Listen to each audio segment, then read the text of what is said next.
recording now. Excellent. What's up, everybody? This is the Gurreck Show. I'm Baelin. I'm Kok'ro. And I'm Anansi. And this week on the show, we've got a fun topic we're going to kick around to close out International Women's Month.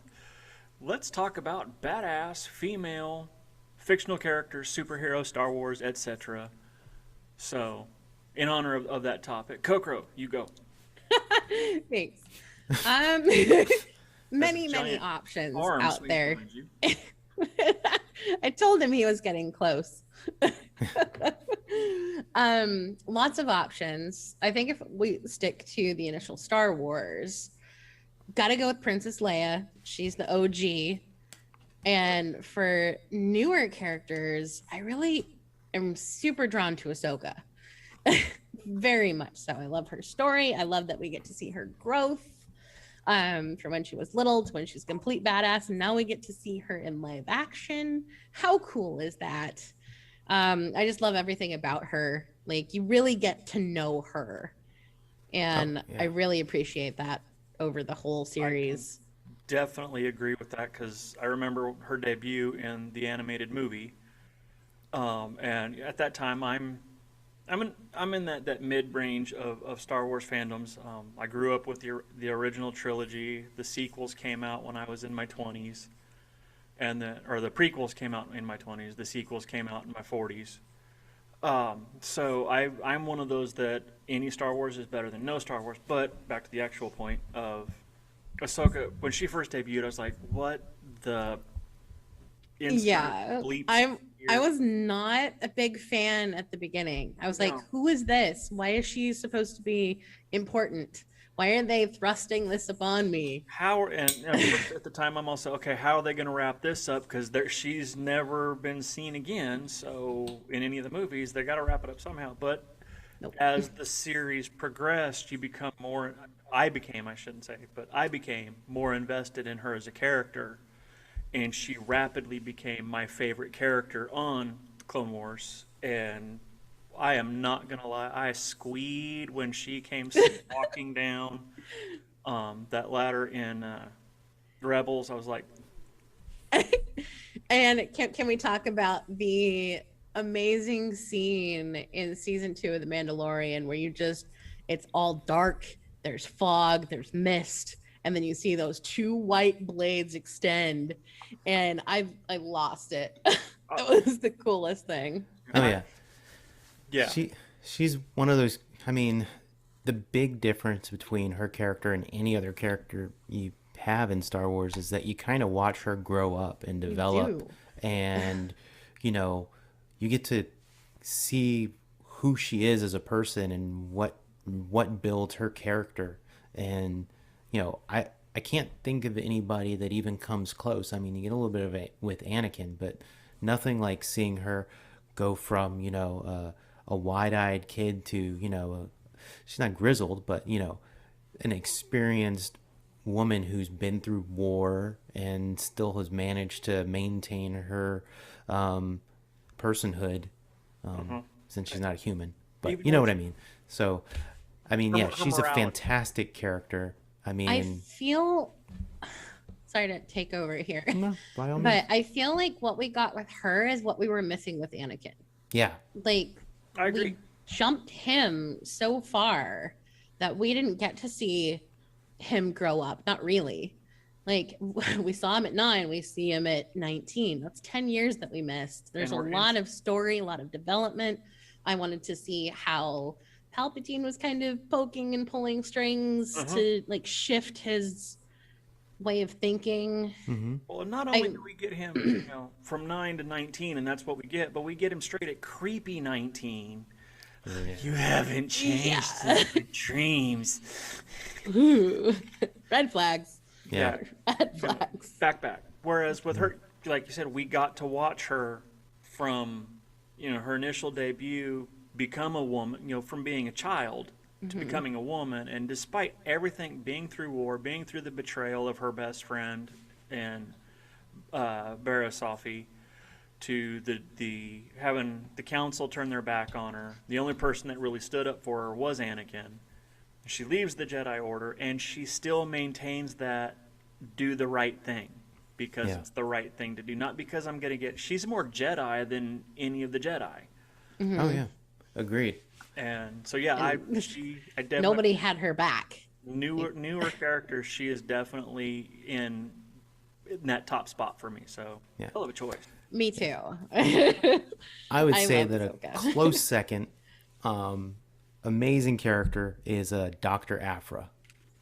See, She Dr. Afra, I don't know much about, so please enlighten me. I know she's a so favorite of a lot. Dr. Afra debuted in comics since Marvel took back over the whole Star Wars comics. So she's a archaeologist, criminal archaeologist. Okay. So she's got a little bit of Indiana Jones, and she's not a hero. She's not necessarily a villain. She's in it for herself, but she's an amazing character who's like just wandering in the back scene, the underworld of Star Wars, kind of doing her thing. But yeah, she gives off a really strong Indiana Jones vibe without, the overt altruism of things. She's out to make a buck. She's just a very, very fun character to read, and kind of covers a side of Star Wars that you don't see that often. And yeah, it's a fun ride. It's a great ish series. I kind of lost track of it, unfortunately, over the pandemic, but I mean, as far as characters I want to see brought to to live action, Doc Afra Dr. is Afra. probably way up there. I would love to see that too. Another character, of course, from Rebels, I would like to see in live action, and who's a badass female, Hera. Yeah. Hera is another one that I love for a variety of reasons. One, she's Twi'lek, Twi'lek, however you pronounce that. That we don't see in like a slave or a dancing girl type of role. You see her as a badass pilot who runs this group, and of course there's her and Kanan, but like her in and of herself is an amazing character. I'd love to see her brought to like the live action screen. Oh yeah, I, fingers crossed. yeah, right. I would co-sign for that as well because again, a well-developed character over the seasons we got to watch. I don't think she got as much character growth, but we did get to see an explanation of her demeanor and her attitude and that mama bear mentality that she displayed. She's great. I love her. So I would definitely be on board for Hera. I would also love to see if we're going to bring from Rebels. We got, we're Mandalorians. We have to have Sabine. her. Please bring Sabine, Yes, please. the maestro of the paint. Bring Yeah. her on, and I'd love to see. I have this hope for an offshoot with the Ahsoka live action series. I have my headcanon is that The Mandalorian takes place we know it takes place 5 years after Endor, but in my head, it takes place just before Ahsoka and Sabine take off to go look for Ezra. That's where so that's why she's looking for Thrawn. She's like, if the Empire remnants, they're going to know where Thrawn is. They're going to have looked for him too because he was their last hope. So that's my thing is I'd love to see the Ahsoka series be the hunt for Ezra and Thrawn. I would love that as well. Because that would Very also much give us so. Sabine. They go hand in hand. The last time we saw one was with the other. Exactly. And the kind of show that could give us, but being driven by Ahsoka and Sabine as the main characters, the main protagonists, that could be an amazing show, especially if they've got Chopper with them. Yes. I would love to see a little bit more of Jason too, like Hera and Kanan's kid. Yeah. Like I'm I would still like to trying see that. figure out the biology on that, but I was too. I'm not going to waste too much. It's Star Wars, so I'm not going to waste a whole lot of brain sweat on it. There's got to be some compatibility there somewhere. So Better not to worry about it too much. yeah, it's Star Wars. It happened because the writer said so. Done. It's hard to beat plot shield and plot science. Okay, so that takes care of, I think, and we Star talked Wars. about we can't not talk about Leia a little bit more. Can't not talk about Our Leia. princess, our general. She was such like a breath of fresh air growing up. To have somebody who was snarky but still a princess, and there was still some elegance there, but she was snarky, and I ate that up as a kid. Y'all like have met that's my what I wife, wanted. right? Yes, and I love I got a her. type?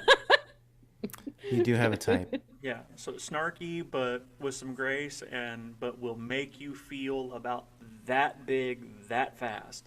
She can knock you off that pedestal. Strong will, yeah. And speaking of my wife, talking to her about this topic, and she went straight to Leia as well about, especially in the sequels, it wasn't princess, it was General. Yeah, that's like a step more, and even too. Yeah, that we're talking about badass. Here's the print. Keep your tiara. Let's roll the sleeves up and let's take nobody's gonna listen to me. Fine, I'll put together my own army, and look who was right. I like that, and I also like in the sequels how they acknowledged her force powers. And because I feel like that's something that we were really missing and got kind of written over since they got rid of like legend canon and they rewrote stuff, because it was really prominent in those books and the continuation story there. But I was like, they're just going to make her a general, and we're not going to see the cool force powers that she was obviously showing by the end of Return of the Jedi. And I'm just glad we got to see that, because it just solidifies in my mind that she didn't let it go, that Luke didn't let it go, that they kind of cultivated something, and she got to bring that about, to, back to future generations. And I do like Rey too, so I'm glad that she was able to have a hand in Rey's teaching as well. Yeah, Rey's a fantastic character. And I know this will probably spark some controversy, It but will. it's not about Rey. I'm not going to talk about Rey. I'm actually going to talk about Admiral Holdo. Okay, I love Holdo. Oh yeah. I know a lot of people don't, but especially because from her interactions with Poe. Poe's an idiot. Yeah. You're not telling me. Last time I checked, admirals didn't ask anybody below the rank of admiral what they should do. True. Yeah. I mean, they it made certainly perfect don't sense. tell a demoted commander what the plan is. So there's a book out there called Princess Leia of Alderaan. It's new canon, and it has Holdo in it. While they're growing up, I think Leia's just 16 or something. She's just being recognized as the official princess and heir to the throne of Alderaan, which I think is cool. And they do like this, for lack of a better word, it's like a retreat with a bunch of different dignitary children from different households, and Holdo is one of them, and she's described as being kind of strange and kind of her own person, and kind of she searches out danger. She doesn't have a fear of death, I suppose, like obviously most people would. It's like she's very in her own world, but I appreciate that. There's a lot of parallels, I think, to her and how Luna Lovegood and Harry Potter were described as kind of being in their own world, little spacey, but she also grew into like this amazing woman. And Poe said something like Battle of Chiron, General Holdo. I want to know that story. Yeah. What is that? There's a lot of stories, and that's one I want, because he was enamored for a moment before his idiot took over. Yeah. And I want to see more about that. And again, we're talking badass. She had a heck of a plan that, had people followed it, would have worked. Yeah. And the fact that even in the face of, everything going on, last ditch effort, I'm gonna go down with the ship. I respected that, and I want to see more of the character. It was a really cool cinematic moment. Yeah. I mean, it was amazing. Yeah. I think people were thrown off because she's this badass admiral, and yet she's stunting in the dress that matches, and like still throwing it down. I don't know. I think brain fart. I think if she was wearing like full camo or whatever and like throwing out orders. It'd been like, oh yeah, I've got the visual perception. She's awesome. But she looks like she's ready for evening wear. But that's actually kind of even more scary. Exactly. Commanding a ship like you It just can be left a dinner beautiful party and and deadly all at the like same let time. me roll. Yeah, It's the yeah, it's the fancy and badass. I called it the for lack of, it's the Bond equation of, you got James Bond in his tuxedo and he can kill everybody in the room. Mm-hmm. She's there in her stunning gown, she got her hair did, Mm-hmm. and she can kill everybody in the room. Oh yeah, And I want more of that character. I enjoyed the character. yeah.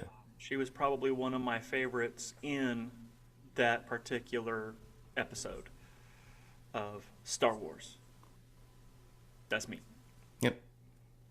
Because those were episodes, not chapters. Yeah. So, okay, so what about prequel trilogy?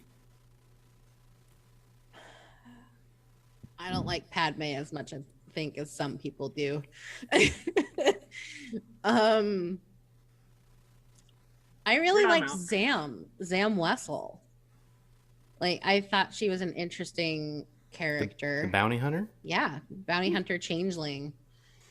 I was interested and I kind of wanted more, and I remember that as a kid. I have my issues with Padme.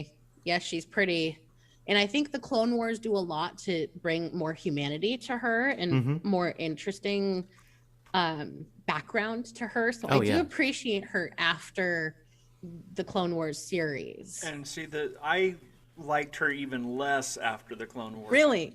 Huh. Just aggravating. I don't know. I think it showed an interesting, she had a conflict between being a politician and a diplomat and trying to balance that with being somebody who wanted to be more proactive. You kind of see that struggle. And then also having her arm candy that she's got to keep secret on the side. She had a whole bunch of different conflicts and she was doing her best to manage all of that, and that takes a lot of fortitude,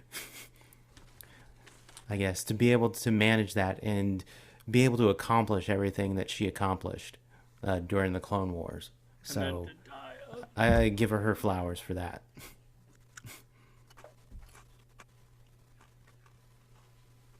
Anybody else from Star Wars? We can even go old school legends, such as Mara Jade. Mm. I was a fan. Again, I have a type. Snarky and redhead. It's But been so long ago. I liked the Mara Jade character. And I'm hopeful that there's a way that they can figure out how to bring her into the current new canon. Even I though- would like to see that. It just can't be the same. They've deviated quite a bit, but I did like Mara Jade. I didn't read those books as much as I think I wanted to now. Like, I wish I had, Mm-hmm. because I did like Mara Jade. From what I saw, I have a type also. I love my redheads. And yeah. But yeah, I don't know too much about her. It's another thing that I knew that she was like the Emperor's hand, but I don't know too much about her story. I just remember liking her design and that she could fight with a lightsaber and that she was cool. Fair enough. Fair enough. Let's see. So let's move outside of a galaxy far, far away. Okay. And so let's look at some other badass females. So, Anansi, Yes. throw one at us. Throw one at. There's so many. Oh my goodness. My fallback is always comic books, and Nerds. I would say the most inspiring female comic book character is the unbeatable Squirrel Girl. That's right, Squirrel Girl. Hear me out. So, I'm ready. you know, Go for I'm it. listening. she was created, you know, kind of a joke character. I think she appeared in like debuted in Iron Man, and you know wasn't taken seriously. And she's kind of been kind of for the longest time she was kind of a castaway character. They kind of jokingly had her defeat Thanos, A and like the punchline, Watcher if you said, will. "Yep, that was actually actual Thanos." Um, and she's like incredibly strong, but her biggest power is her positivity. She's optimistic, positive about everything. She even had an amazing comic book series that just ended like a year or two ago, written by Ryan North and drawn by Erica Henderson, The Unbeatable Squirrel Girl, where she's out on her own. She's got an awesome roommate, and she's fighting supervillains, but it's not always through punching. Like she sits down and talks to Galactus and actually talks to him and tries to find out why he's so upset and solves the problem. You know, she finds unique solutions to that don't involve just punching everything as much as you. And, I don't know. It was hilarious. It was uplifting. In an age where a lot of comics are kind of grim dark and trying to be serious and and everything. So it was a breath of fresh air, and I would say that's my favorite female superhero of all time. So Not a bad one. Not a bad choice. Not a bad yeah. one. Kok'ro. I'm gonna go old school again and go Xena. Ooh. Oh. Again, it is rooted in my upbringing. Loving Greek and Roman mythology, seeing a lot of like the He-Man type of personality, the Hercules, because he had his own series, but then seeing a series, yeah, it was tongue in cheek. It was pretty bad. It was pretty B rated. I think B But is a stretch. maybe like C or D. I don't know. It was pretty like low, but I remember just being so excited every time it came on to see like this badass woman, taking names and wielding a sword and doing all this cool stuff. And that was a really cool depiction growing up. I can see that, and I'm not gonna lie. I didn't for a few seasons it was on. I didn't miss an episode because it was same thing. It was very tongue in cheek, but it was enjoyable. And again, you start to believe in the character, and yeah, so she whooped everybody's ass. Yeah. Might need to beep that. So I'm gonna go back to comics, and one of my favorite comic book heroines is, and it's gonna shock you, Storm. Oh. I, grew up. I was actually a huge X-Men fan. I loved that series, and I remember when Cyclops left and she became the leader of the X-Men, and she lost her powers, and Cyclops came back and challenged her for leadership, and with no powers whatsoever, she defeated him to maintain her leadership of the X-Men, and she was. Don't mess with Oro. Yeah. She was, but again, kind of like not everything was about punching and fighting. It was let's think about this. Mm-hmm. And when you've got a hothead like Wolverine on your team who will stop and listen to her, that says a lot about her skill and her everybody loves Wolverine. When he says, "I respect what she has to say," by default, you respect what she has to say. Mm-hmm. And I loved that depiction of again powerless, but brilliant beyond compare, and that she was able to outthink the best strategist on the team. And which is hard for me to say because I'm a big Cyclops fan. I loved Cyclops, but she outthought him and took advantage of his own insecurities. Because if he'd wanted to, he could have just turned around and leveled everything, but she knew he wouldn't. So I liked that character. She was really well done. You know, I haven't kept up with comics as much as I used to, and I don't know what kind of reboot they're on since then. But the Aurora of the mid '80s through early '90s was just queen badass, and I do know she ended up becoming Queen of Wakanda in the comics. So again, That's cool. all hail the queen. Yeah. A lot has changed. Oh, I know. I know they're divorced now, too, which is- Oh boy. Hell, she even got her own. She even wielded Mjolnir and got her own hammer at one point. You know you're a badass when you can wield Mjolnir. When you can pick up the hammer, and Thor's like, "I'll allow it." Okay. You got me. Oh yeah. Knew it. Yeah, most of mine I think come from movies or TV shows or books. I didn't read a lot of comics growing up. I didn't have that availability to me. Yeah. But for something a little bit more modern, I have to go Toph. I Oh, love yeah. Toph Avatar? from Avatar: The Last Airbender. Toph is like my spirit animal. I love If you her. brought this up a few months ago, I'd be like, "Who?" But I actually, you know, thank benefits of quarantine. I binged that series because I've heard you talk about it. I've heard a few other people talk about it. I was like, okay, I have to watch this show. Toph is just yes. I love everything about her, from like her upbringing and wanting to, prove that she's not, she's blind, of course. So she's not letting her disability overcome her. She's overcoming it in the coolest possible way.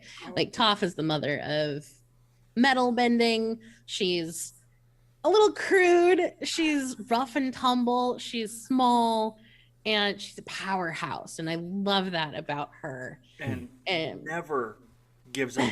never gives up, like all the time. And the funniest thing is you see her at her most vulnerable in like the sky or water. Like it's just such an odd thing to see, but I love it. And I love everything about her story, her arc. I haven't watched Korra, so I don't know too much about like her continuing story. There's some there, at least an ancestor or a not an ancestor, but lineage, daughter, granddaughter or something. But I love Toph. She was one of the first cosplays I did. Oh, I need pictures. Oh, you need pictures of that? I I'll need see if I can pictures. find them. Toph, yes, I love Toph. She became the whole reason I finished that series, because what is she going to do next? And she was to me, the most real of all of the characters. I've known some folks that have visual disabilities or limitations, and that kind of described their attitude of, I'm blind, I'm not weak, I'm not. Yeah. I see the world differently than you do, so shut up and get out of my way. And she just seemed the most real to me, and again, snarky, don't take no crap from nobody. Again, I've got to type. Yeah. I understand she's a child and that it's not that kind of type. It's just I enjoyed It's not even watching mentioned. her. She was just that didn't help any. She doesn't put up with any crap from anybody. Yeah. I would love to see what she becomes. She has so much promise as a character. I'd watch the Toph show. I would watch the Toph show. Even more so, I would watch the Toph and Boulder show. The boulder is. The boulder is conflicted. The boulder is no longer conflicted. About fighting against this blind girl. Very much on board with Toph. Very much. Now I'm trying to think of other shows that I watch. Okay, so to get into a different. Oh, I saw the look. Go. One show that I've been watching the past couple years, based on books, the Expanse. Okay. Amazing show. Great. I'm out. I'm gone. I hear it's great. I Oh. know nothing about it. It's absolutely amazing. it's in the future of the solar system, there's three factions: Earth, Mars, and the Belt. So people who live along the Kuiper Belt, miners and everything. Anyway, the standout character on that show is Christian Avasarala. She starts as the Secretary General of the United Nations, and she is smart, practical. She keeps a level head about everything. She's the smartest person in the room, and she has no problem telling you that she's the smartest person in the room. and she can swear like a sailor. I mean, she's an amazing character. You really see her character arc so far has been outstanding. Just seeing as she watches everything that she built kind of slip from her fingers and having to climb back out of crap into even more crap. She just thrives on crisis and trying to resolve it in intelligent ways, and she's awesome to watch. I hear she's just the same in the books, and I really need to get them, but there's a backlog in the library. So she's another amazing character. That show is full of amazing women characters, from drummer Bobby the Marine. Is also, there's just so many awesome characters on that show. If you haven't watched it, go watch it. I just had to go look up who you were talking about, and I know the actress, and she's a phenomenal actress. So if she's in it, it's worth giving a shot. Oh yeah, 100%. I'll give it a peek. Yep. Find it. We'll give it an attempt. So do it. Okay. Okay. So, from a different TV show, it's not necessarily science fiction or whatnot, but I'm a nerd and I've watched it since it debuted, was NCIS. And Ziva. Ziva, yes. I miss Ziva. Yes. Come back, Ziva. Badass. Wasn't the same when she left. Not at all. I haven't watched it. Do it. It's a lot to get through, but what she was in and all the, there wasn't a lady before Ziva, but it doesn't really get good until she gets there, and suddenly it's the golden dynamic of everything. She shows up in the third season. The first two seasons, the character that she replaced was terrible at her job as being she was supposed to be a profiler, and she was a terrible profiler. She ends up, spoiler alert, getting, and so she's not in season 3 forward, except in flashbacks.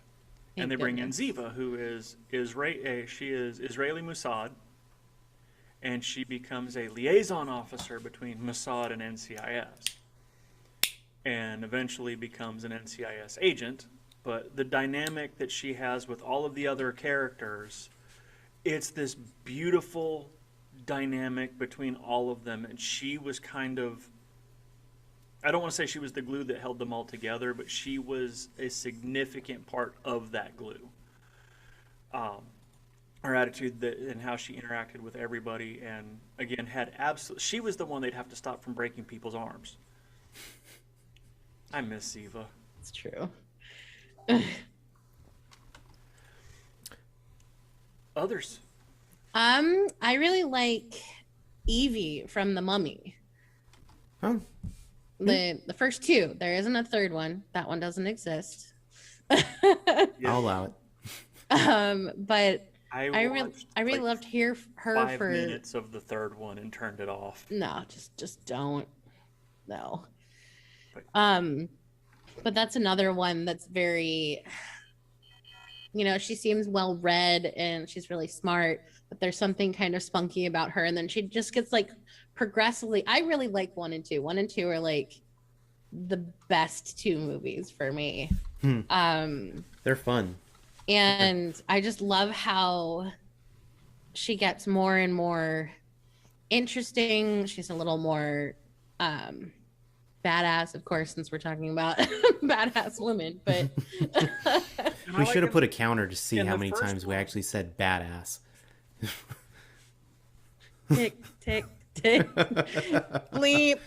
In the Bleep. first one, she was not necessarily, punching and kicking. She was just brilliant. And, smarter than everybody. She was the smartest person in the room, and she knew it, but didn't necessarily throw that in your face. She showed that restraint. Mm-hmm. And still encouraged the people that deserved encouragement. Her brother, who was a little different, she encouraged him. She brought out the best in... Rick. Thank you. I total brain fart. I'm like, Brendan Fraser. Brendan Yeah. Fraser. Rick. Yes. And their dynamic was So good. yes. That's what chemistry should be. That. I could co-sign that badassery. Oh my gosh, you're glowing.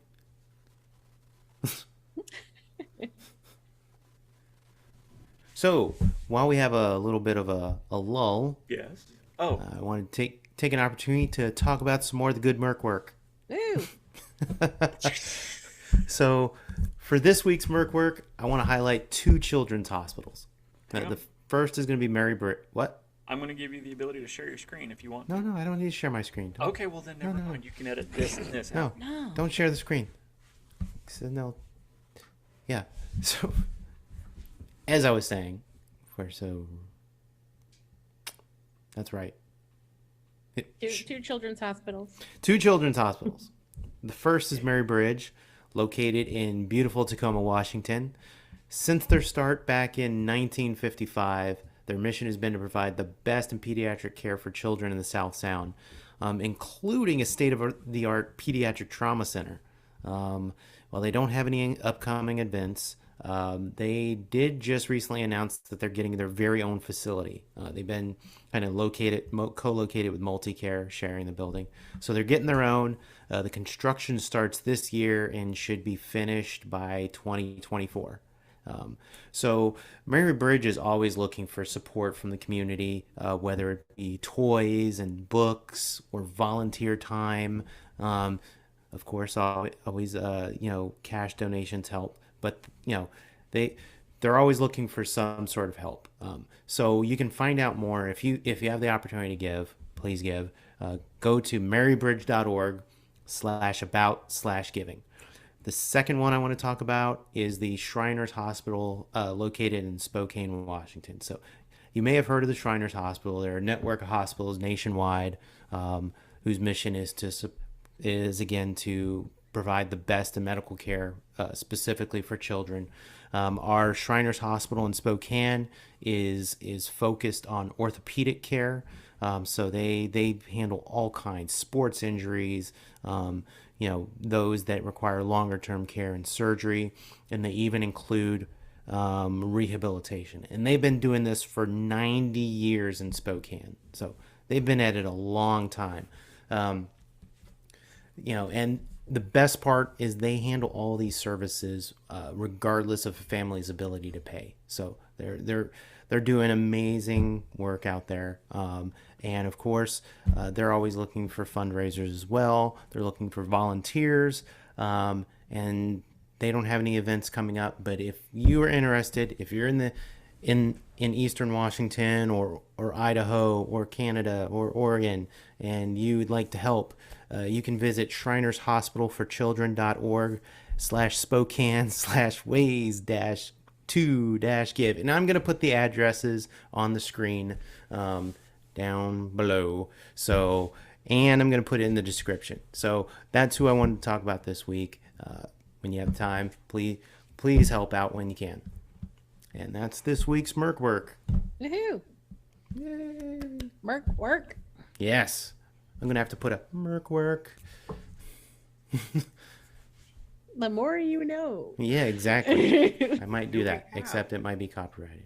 Do we have any other fictional female characters that we wish to highlight? Oh, I mean, there's a lot.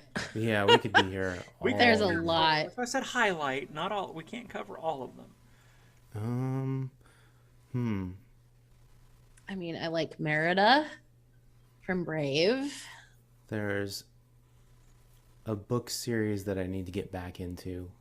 The Broken Earth trilogy I haven't heard of that by one. N.K. Jemisin. She's a Hugo Award-winning author. Yeah, her books are outstanding stories. You know, they're kind of like catch you emotionally. Right. In the feels. So the Broken Earth trilogy, the main character, her name is Essen, and she's got the ability to control the earth, kind of like Toph, but in a different way. And you know, she grew up in this school where, you know, where they trained these children who had these powers to use them for the government. She finally retired from that, and now she's on a journey to find her daughter who's gone missing. And her story is remarkable. Yeah, like I said, it's gut punching, and I mean, she is super awesome. She's somebody you don't want to mess with. So if you haven't checked that out, I mean, a lot of N.K. Jemison's books focus on a woman as the main character. So check them out if you can. You will not be disappointed. For going books, I want to highlight the Folk of the Air series by Holly Black. The Cruel Prince, The Wicked King, and The Queen of Nothing. The main character there is also like a very, very cool girl, taken from the mortal worlds, put into the Fae court, like high court, and somehow through a whole bunch of things becomes the main puppet master string behind the High King of Elfheim. So I really like that. It kind of encompasses the kind of fairy fantasy stuff that I really like. But again, a very fun, interesting character that I felt very drawn to was Jude from that series. Books are great. They are. Reading is fundamental. Reading is fundamental. That's fun too. It is.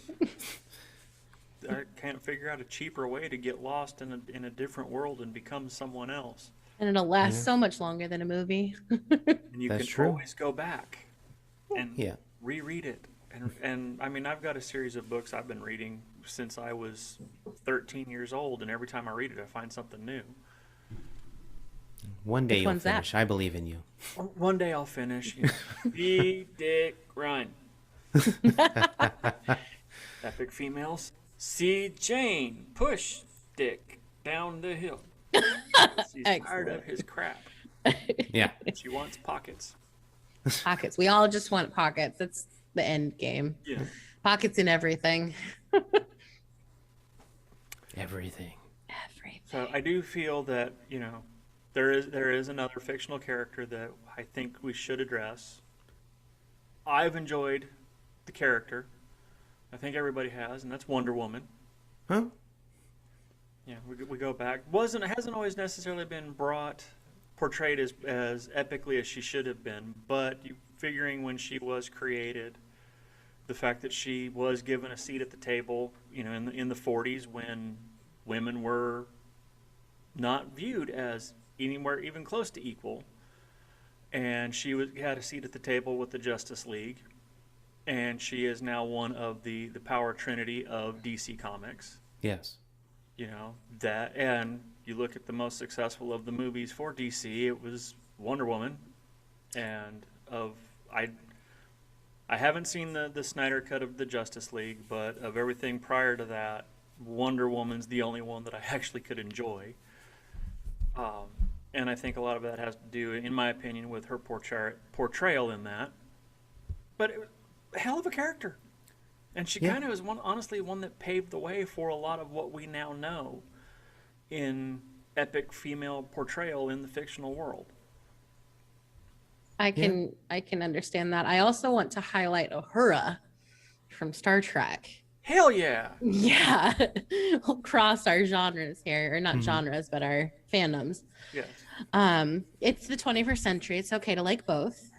But she's another one that, you know, the time that it came out, like the original, that she was a woman in a place of power and she was a woman of color and all this stuff. And then she was an officer and a commanding officer. And I love that. I saw an interview with Nichelle Nichols years ago, and she talked about how empowering that character was. She was, you know, it's the 60s. And again, you know, a woman of color, third in command of the Enterprise. Boom. And, you know, again, it's the 60s, so of course they're gonna have, you know, you got Captain Kirk. Your second in command's not even human. But then you've got, so again, showing growth, but a woman of color at that time in any kind of an authority position was just, and mind blowing. Yeah. the absolute grace she had as a character was just, yeah, it was, so yes, epic female. I'm down. Yeah. We love our strong female leads. Absolutely. You know, and Very coming much so. at it from a different point of view, you truly can't have a strong male lead or whatever without a strong female lead, because otherwise it's dumb. You've got to have somebody that can be their equal, whether it's physically or mentally. And again, looking at a non-superpowered would be Lois Lane. Superman is nothing without Lois Lane. He needs, you know, the counterbalance, the counterpoints that she provides him, which is why I did not like, and when I actually stopped reading comics was when they did the reboot, the all-new whatever it was. It was after Flashpoint, where Superman had the Nehru collar and the different S, and they ditched the trunks, one of their reboots. And instead of being married to Lois Lane, he was in a relationship with Wonder Woman. And he just no longer had that humanity that Lois brought out in him, because she was more than his equal when it came to brilliance. You know, she was a Pulitzer Prize winning writer, afraid of nothing, you know, whether Superman's going to rush in or not. She didn't care. She was going to get the answers, and she was going to get the truth. She'll get into trouble. But in a lot of cases, again, post 1985, with the Byrne reboot of the DC universe, she was capable of getting out of trouble on her own as well. And that's the Lois Lane that I knew as a character, not, oh, woe is me, I'm Superman's girlfriend. It was like, whatever, go away, Flyboy, I got a story to get.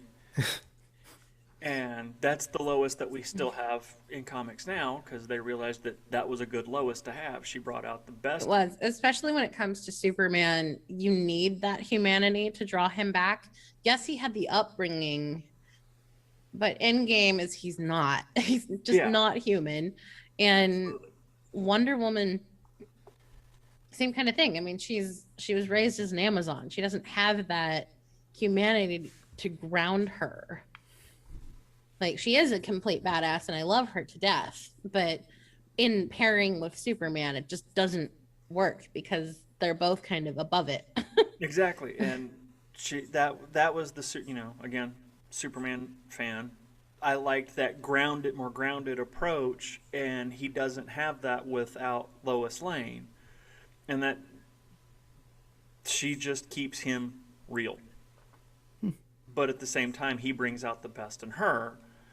And I liked the dynamic that those characters had of, you know, it was, they were really well done. That was my opinion. Here's my checkbox. There's a lot out there, and I'm sure we won't have time for all of them. No, because I'm gonna turn this off, go have dinner, and then I'll think of like 5 more. Like, I should have said that. So if you made it this far with us, leave your favorite epic female down in the comments so we can. We want to know all about it. We want to know. yeah. All right. Do we have anybody else we want to highlight, or are we Oh. going to leave it to the comments section to keep us alive for this week? Oh, I look forward to seeing who they mention in the comments. Me too. I mean, there's video games, there's anime out there, there's Mm-hmm. books, movies, video games, comics. We want to know about it. Who's Yep. your favorite? Tell us why. Yeah, we didn't even touch video games. Oh my We god. didn't. No. It's a whole other world. Oh yeah. Laura Croft. Yeah. Or Yeah. Cross? Not my personal favorite, but she was like one of the first Samus. Yeah. The new version, there's a lot of more in depth and character growth, and I think. For video game characters, I have to go Midna. Like she was another tiny, snarky Twilight Princess? Yeah, it is Twilight Princess, which is of course my favorite from last week. But you know, small, snarky princess, but can get the job done and end up fighting. And yeah, I do have a type. Yeah. Well, going with one of my favorites from last week, Breath of the Wild, Urbosa. Urbosa, yeah. I'm Verbosa. actually Urbosa with Oh, a U. okay. Not she doesn't talk a lot. Not Verbosa. No, Urbosa. Urbosa. Ah. But She's great. I'm actually, my son downloaded the free demo of Warriors of Hyrule, and he's like, "Dad, we have to buy this." And I was like, "Not till I get a cartridge, so I don't have to use your Switch to play it." Is that the Heroes of Hyrule? Yeah, the Yeah, I'm gonna be Fighting buying game. that too. Age of Calamity. yeah. So I think I'm gonna buy it. I'm just not gonna tell him I'm buying it yet because I want to get a chance to play it first. Because I want to see Urbosa, you know, and Yes. She is from a tribe of warrior women out in the Gerudo. desert. Yeah, the Gerudos. That Okay. So there's the a same, male every same race as Ganon. Yes. Yeah. Ganon is that I know a one scotch. male. one male in what is it, 100 generations? Something like that. So they have to go find. When they do go find a mate, they have to, you know, find from outside of their town or outside of their village. But it's rather peaceful too, despite the fact that they're warrior women. Their town is peaceful, other than I like their giant town. camels. Who is the queen from that game? I can't remember her name, but I remember liking her a lot too. The little one that rides the seal. Mifa, Mifa. Or Mifa's the shark. yeah, she's the oh, I'm losing nerd cred, but my brain isn't working. Yeah, she's the water one, but I meant the Gerudo lady, Oh, the princess. Ryu. I'm losing. You know who Oh, I'm wow. talking about, though. I'm just losing all of my nerd cred. Rija. I Do know go I'm on. butchering her name, and I apologize, but I know who you're talking about. She's the queen that the helmet doesn't fit. Yes. Which that's another thing that I like, that little moment of it doesn't fit, but I'll grow into it. I'd say video game wise, Cassandra from Assassin's Creed Odyssey.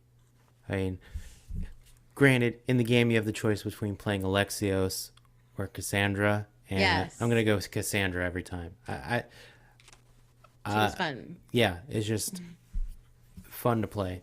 I mean, awesome. No, I another say fun, awesome way too much. another Anyway. fun character from video games that is canonically female is the Exile from Knights of the Old Republic 2, Oh, okay. which is how I typically played that one because it was more fun. Mm-hmm. You had more choices with that one, and she's the badass. She's the one that actually goes and finds Revan. Ding. If you follow some other stories. And her name is Riju, by the way. Riju. I was close. Gerudo. I butchered had to it. look it I up. was close. I had to look it up. That's why we have computers in the world of technology, so we can go get instant access and correct ourselves. Yes, thank Exactly. goodness. All right, what else we got? What else do we have? Oh, the well's running dry. We got to save some for everybody. We'll save some for everybody else. Not dry. We're just tired. So let's go ahead and call it for this week. Okay. Okay. So again, Works for me. leave down in the comments, leave your favorite epic female character and tell us why. Yeah. And also while you're there, click like, click subscribe, and be sure to follow us here on the Gurreck channel. Yeah. Much love to all our Gurreck Vode and by We miss you. extension, all of those in the Mandalorian Mercs Costume Club. This has been the Gurreck Show. I'm Baelin. I'm Kok'ro. And I'm Anansi. Bye. Bye.